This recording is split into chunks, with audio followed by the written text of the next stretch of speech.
Hey gals and guys, it's your host Phil Larson, and this is your Motivational High Five on feelings. Let's do this. Welcome to this short podcast, your Motivational High Five. Today on feelings, I'm going to play a little clip. A clip from the Liturgists podcast, a conversation that is happening with McHargue. Mike is also known across the internet as Science Mike.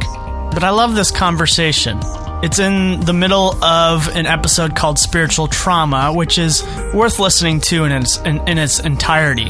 But this little excerpt here, about 4 minutes long, talks about how the brain and the gut communicate with each other. And that, yes, we have neurons in our gut. And if you're interested, listen into this conversation and open your mind up to the intricate wirings of your body and why you may feel the way that you feel, or maybe why you don't quite understand why you feel the way you feel. Check this out. And so for me, I always say yoga starts with breath. And I also think healing starts with breath, because everything gets dysregulated in our body when we feel like we are in danger. And so our body gets disoriented. It either stops altogether or becomes sped up like hyperventilation. And so, for me, when I work with clients, the very preliminary thing that I always do, and even when I do retreats or workshops or anything really, I always start with a breath practice, because I believe we have to settle down what the body's doing that might not be regulated before we can work on any of the things that are happening in the mind. One of my favorite books that's come out recently is a book called The Body Keeps the Score. It relates to all the ways that we store trauma in our physical bodies. We tend to think of the brain as this seat of ourselves, right? And then our body is just a support system that transports and protects the brain. But it's not that accurate. So certainly, our consciousness emerges from the brain, especially the neocortex. But our brain is basically, you wrap a dinner napkin thick neocortex around the brain, and that's like our human reasoning faculty. And then kind of inside of that is a mammal brain about the size of your fist, we call the limbic system, and that's where we think of our feelings kind of originating from. And then that wraps around like a frog's brain or an alligator's brain in the hindbrain and down the brain stem. Then there's a nerve that runs from the brain to the 100 million neurons in your gut, right?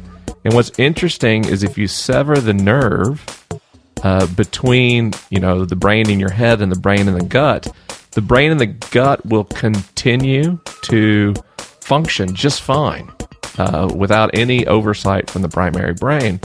It turns out that nerve signal, one of its main functions is to transmit anxiety between the two brains. So if you get anxious in your head and worried, you'll have a similar set of neurotransmitters released in your gut. Wow. And you might have cramping or bloating or diarrhea, right? You'll have physical symptoms from this anxiety because the neurons in your GI tract are mirroring the neurons in your brain. In the same way, if your gut gets anxiety, which it can on its own, if it thinks that there's something that doesn't belong in the gut, it will start to flush the gut, right? You can have something like irritable bowel syndrome, where you have a very nervous gut that's constantly trying to get rid of everything that's in there. But when it's doing that, it will actually transmit that anxiety up to the brain in your head, who will then mirror the anxiety of the gut. So that was a long intro to get to this next point.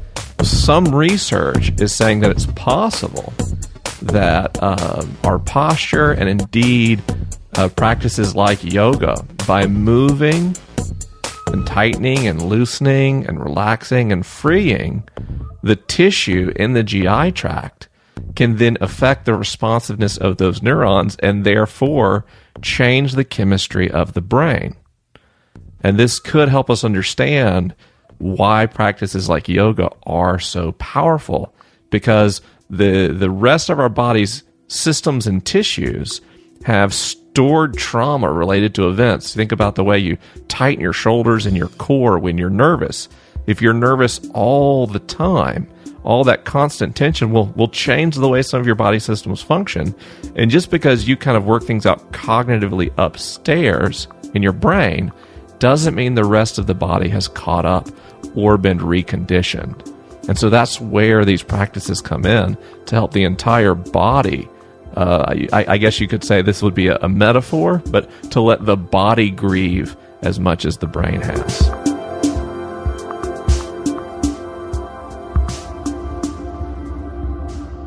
You know, a lot in this podcast, we've talked about the brain and how neural pathways in the brain get reinforced through our past experiences, and yet we have the power to override that over time and tell ourselves new positive narratives.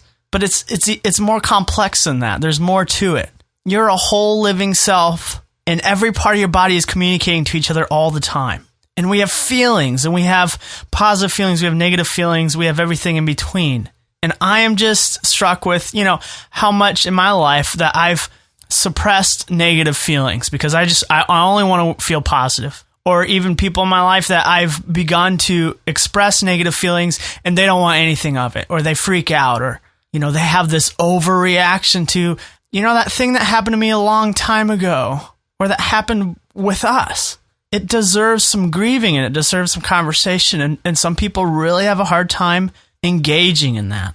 But to ignore that part of you and to suppress it comes back in a lot of ways. You know, at the beginning of this conversation, they were talking about hyperventilating, and I've experienced that myself, some anxiety attacks that I had while making some changes in some blood pressure medication for myself. But then that some of the medication helped with anxiety better than others. And so when that got taken away, I saw this spike in anxiety. And also, as I'm talking to my doctor, he's saying, yes, that can be addressed through some mild anxiety medication, but there are probably other things happening in your life. And he was right. Some things that I needed to be honest with myself about and confront in myself. Some negative feelings that I have been suppressing and that I've learned to suppress over many, many years.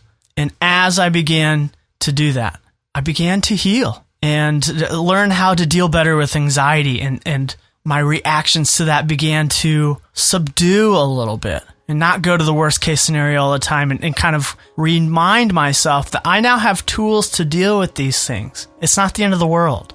You know, this conversation, these findings, these scientific findings really give new light to the meaning. Listen to your gut. There's a lot of truth to that. And what can we do? How healthy can we become if we learn to tune in to our body? You know, not just to our minds, because we can rationalize, we can be critical about our thoughts. Yes, that's important, but that's not all of the story. Listen to your body. How do you feel? If you get nervous about public speaking, how does that make you feel? It's not just like a thought. No, it's an uneasiness. It's an ache.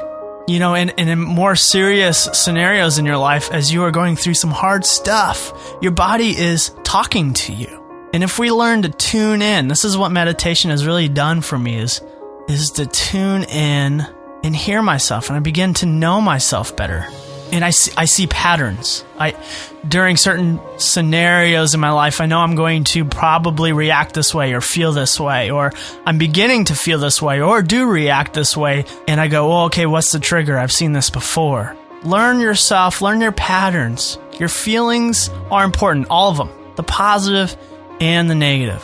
Why? Because they are talking to us and they're telling us things about ourselves. They're indicators, much like a light gauge on your car when it says it's low on gas. It's just an indicator. It's not bad, and it can be really helpful if we pay attention to it. Listen to your body, the indicators in your life, and pay attention.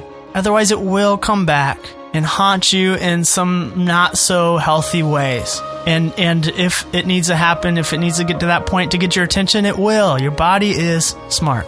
It wants to be heard. And at the end of our episode, we choose to engage in ourselves, engage in the storytelling that has happened in our lives by introducing some positive affirmations, some positive narratives that we can choose to believe. And the power is really in our hands. And we do that by finding a reflection of ourselves in the mirror. And when you're able to do that today, say this to yourself: I can engage in all of my feelings and see them as indicators to help me know myself better.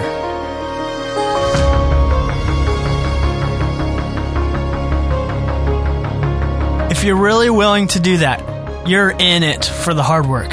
It's tuning into things that maybe we've suppressed and that we've chosen to ignore for many years. But the health that's on the other side of that work is totally worth it. And there's plenty of people who've been there, who've traveled this road together. Find the support you need so you don't have to go through it alone. But to find that support and to take that journey, it starts with you.